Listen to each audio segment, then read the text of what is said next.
আপনার কালেমা শেখার জন্য যখন আসি, আপনার দিন শেখার জন্য আসি, আপনার পাশে যখন আসি, বাড়ি থেকে এলান করে দেয় আমার চাচা, হয় বাড়ি ছাড়বা না হয় মুহাম্মাদের দরবার ছাড়বা। এইরকম কঠোর অবস্থার মধ্যে আমি বললাম, চাচা গো, আমি মুহাম্মাদের সাল্লাল্লাহু আলাইহি ওয়াসাল্লাম দরবার ছাড়তে পারি না।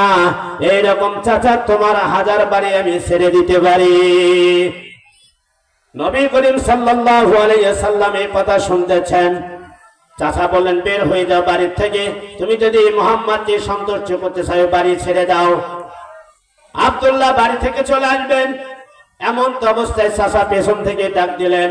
ডাক দিয়ে বলতেছেন, এই ভাতিজা, এই পোশাকগুলো তুমি খুলে যাও, উলঙ্গ হয়ে যাও। ভাতিজা পোশাকগুলো খুলে দিলেন। মাকে বললেন, মা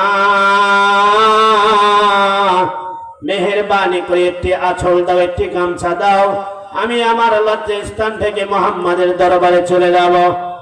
ওগো মা, একটি চাদর দাও। তার মা একটি চাদর দেয়। চাদর নিয়ে নবী করিম সাল্লাল্লাহু আলাইহি সাল্লামকে খুঁজতে খুঁজতে জঙ্গলের মধ্যে চলে আসে। জঙ্গলের মধ্যে আসার পরে নবী সাল্লাল্লাহু আলাইহি সাল্লাম গভীর রজনীতে কালেমার দাওয়াত দিয়ে বাসার দিকে যায়। হঠাৎ করে জঙ্গলের মধ্যে দেখা হয় পয়গম্বর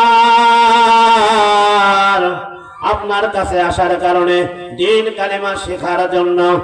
আমার এই অবস্থা, মেহেরবানি করে আমাকে কবুল করে নাও, আমাকে বায়াত করে নাও, আপনার হুজরাখানায় আমাকে নিয়ে যান। নবী করিম সাল্লাল্লাহু আলাইহি সাল্লাম বললেন, নবী করিম সাল্লাল্লাহু আলাইহি সাল্লাম বললেন, আব্দুল্লাহ চলো আমার বাসায় চলো। নবী করিম সাল্লাল্লাহু আলাইহি সাল্লাম যুদ্ধের ময়দানে গেলেন আব্দুল্লাহকে নিয়ে। হঠাৎ করে যুদ্ধ হলো না, যুদ্ধ থেকে ফেরত আসতেছেন। আব্দুল্লাহ রাস্তার মধ্যে অসুস্থ হয়ে গেছেন। অসুস্থ হয়ে যাওয়ার পরে আল্লাহর নবী সাল্লাল্লাহু আলাইহি সাল্লাম দেখলেন আমার আব্দুল্লাহ অসুস্থ হয়ে গেছে। কিছুক্ষণের পরে আব্দুল্লাহ পৃথিবীর জমিন থেকে বিদায় নিয়ে নিল। মুহাম্মদ সাল্লাল্লাহু আলাইহি সাল্লাম বললেন, আব্দুল্লাহকে ধরাধরি করে বাসায় নাও, গোসল করায় দাও, কাফন দাফন করায় দাও, আমি তার জানাজা পড়ব, আমি তার কবরে নামব, আমি তার লাশটা কাঁধে করে কবর পর্যন্ত নিয়ে যাব। নবী সাল্লাল্লাহু আলাইহি সাল্লাম জানাজা পড়াইলেন। কবরে নবী নিজে নামলেন। নিচে নামার পরে আব্দুল্লাহর লাশটা হাতে নিলেন। হাতে নিয়ে বলতেছেন, আল্লাহ দিন প্রতিষ্ঠা করার জন্য, আমার কাছে আসার জন্য, আমাকে মুহাম্মদ সাল্লাল্লাহু আলাইহি সাল্লাম মানার কারণে তার বাড়ির সম্পদ যা আছে সব দিয়ে এসেছে তার চাচাকে, এমনকি শরীরের পোশাক গুলো দিয়ে এসেছে, মাকে ত্যাগ করেছে। লা ইউমিন আহাদুকুম হাত্তা কুনা হাব্বা ইলাইহি মিন ওয়ালিদিহি ওয়া ওয়ালাদিহি ওয়ান নাসি আজমাইন। সবার থেকে আমাকে বেশি মহব্বত করলো, মা বাবার থেকে বেশি মহব্বত করলো, চাচার থেকে বেশি মহব্বত করলো।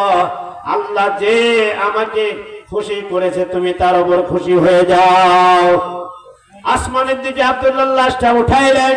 লাশটা উঠে বলতেছে, আল্লাহ আমি আব্দুল্লাহর প্রতি খুশি, তুমিও খুশি হয়ে যাও। এদিকে ওমর রাদিয়াল্লাহু তাআলা আনহু দেখলেন, এই লাশটা যদি আব্দুল্লাহ না হয়ে লাশটা যদি আমার হতো। যায়েদ ইবনে হারেস বলে, লাশটা আব্দুল্লাহর লাশ না হয়ে যদি লাশটা আমার হতো, আমি ধন্য হয়ে যাইতাম। মুহাম্মদ সাল্লাল্লাহু আলাইহি সাল্লাম যে লাশটা হাতে নিয়ে বলে, আল্লাহ এই লাশটার উপর আপনি রাজি হয়ে যান, আমিও রাজি হয়ে গেছি। এমন আমাদের জীবন ধন্য, এমন সাহাবাদের জীবন ধন্য। আল্লাহ রাসূল সাল্লাল্লাহু আলাইহি সাল্লাম বলেন, আল্লাহ রাসূল সাল্লাল্লাহু আলাইহি সাল্লাম বলেন, আমি ঘোষণা দিয়ে দিলাম যে আমার কালেমা পড়ে মুসলমান হয়েছে, আমার হাতে বায়াত হয়ে মুসলমান হয়েছে, এই ব্যক্তি অবশ্যই অবশ্যই অবশ্যই অবশ্যই জান্নাতি। আল্লাযী খালাকাল মাউতা ওয়াল হায়াতা লিয়াবলুয়াকুম আইয়ুকুম আহসানু আমালা। এই মৃত্যু যারা শয়নে স্বপ্নে মেনে নিবে গো, মৃত্যুর পরে কালেমা যদি সহি ভাবে যদি পড়ে যায়, মৃত্যুর পরে আল্লাহ পাক অবশ্যই অবশ্যই অবশ্যই তাকে জান্নাতে দিয়ে দিবে, কবরের আযাব মাফ করে দিয়ে দিবে। এই জন্য আমরা সবাই কালেমাওয়ালা হয়ে যাব, 5 ওয়াক্ত নামাজি হয়ে যাব, নবীর সুন্নত সবাই রাখার চেষ্টা করব ইনশাআল্লাহ। আমরা নবীর সুন্নত সবাই রাখার চেষ্টা করব। ভাই দোস্ত বুজুর্গ, ইহুদিরা কখনো দাঁড়িয়ে রাখতে পারে না, হিন্দুরা দাঁড়িয়ে রাখতে পারে না, খ্রিস্টানেরা দাঁড়িয়ে রাখতে পারে না, সাঁওতালেরা দাঁড়িয়ে রাখতে পারে না। আমরা নবীর দাঁড়িয়ে রাখবো, নবীর সুন্নত অনুযায়ী চলবো ইনশাআল্লাহ। আল্লাহ আমাকে আপনাদের সবাইকে এই কালেমাওয়ালা হওয়ার তৌফিক দান করুক, নবীর সুন্নত মেনে যাওয়ার তৌফিক দান করুক, নবীওয়ালা আদর্শ মানার তৌফিক দান করুক। ওয়া মা তাওফিক ইল্লা বিল্লাহ।